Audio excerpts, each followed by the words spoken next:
భద్రాచలంలో శ్రీపతి నిలయం భవనం కూలిన సంఘటనలో మృతి చెందిన వారికి న్యాయం చేయాలని ధర్నా జరిగింది. ధర్నాలో మృతుని బంధువులు, వామపక్ష పార్టీలు, కుల సంఘాల, కార్మిక సంఘాల నాయకులు పాల్గొన్నారు. మృతుల కుటుంబాలకు ₹1,00,00,000 నష్టపరిహారం అందించి ప్రభుత్వ ఉద్యోగం ఇప్పించాలని డిమాండ్ చేశారు.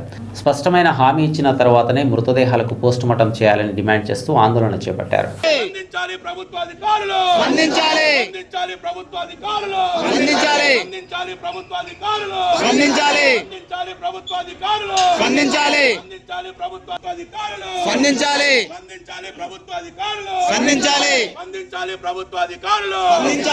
న్యాయం చేశాకే పోస్ట్ మార్టం, మృతుల కుటుంబాలకు న్యాయం చేశాకే పోస్ట్ మార్టం, మృతుల కుటుంబాలకు న్యాయం చేశాకే పోస్ట్ మార్టం, మృతుల కుటుంబాలకు న్యాయం చేసే మృతుల కుటుంబాలకు న్యాయం చేయాలి, మృతుల కుటుంబాలకు న్యాయం చేయాలి, మృతుల కుటుంబాలకు న్యాయం చేయాలి, మృతుల చెప్పలు లేకుండా కుటుంబాలను ఆలోచన ఏడుతూ ఉంటే కనీసం కూడా మంత్రులు ఫోన్ చేసి చెప్తున్నారు అడగలేదు, కనీసం మంత్రులు ప్రకటన చేయలేదు.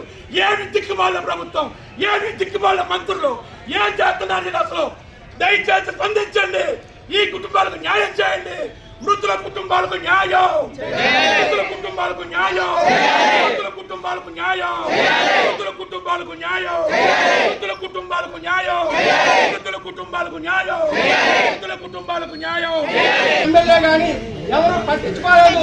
గంటన్నర సేపు ఇక్కడ ధర్నా చేసినా కనీసం మృతుల కుటుంబాలను లోపలికి వచ్చి గట్టి నీళ్ళలో టెంటేపిస్తాం కూర్చోమనే పరిస్థితి లేదు. కాబట్టి మేము దయాదర్శనం లేకుండా లోపలికి పోస్ట్ మార్టం చేతనగా వచ్చాం. ఇది సీఏగా అర్థం చేసుకోవాలి. మా ఓపికని పరీక్షించొద్దు మీరు. ఎందుకంటే భద్రాచలంలో జరిగిన సంఘటనకి మేము పోలీసులు కానీ అధికారులు కానీ అందరికీ సహకరిస్తాం.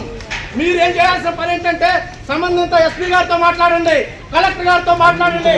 మాకు ఇక్కడ ఇబ్బంది అవుతుంది, మీరు వచ్చి సమాధానం చెప్పండి తప్ప మా కార్మికులు చెల్లాచెదరు చేయాలను, ప్రజలు చెల్లాచెదరు చేయాలని చూస్తే మాత్రం ఇంతకి 2 రెట్లు భద్రాచలం ప్రజలు వచ్చి ఇక్కడ అడ్డుకుంటారని సవినయంగా సీఏ గారికి మేము తెలియజేస్తున్నాం. అంతే తప్ప మేము ఇక్కడ అల్లరి చేయడానికి రాలేదు.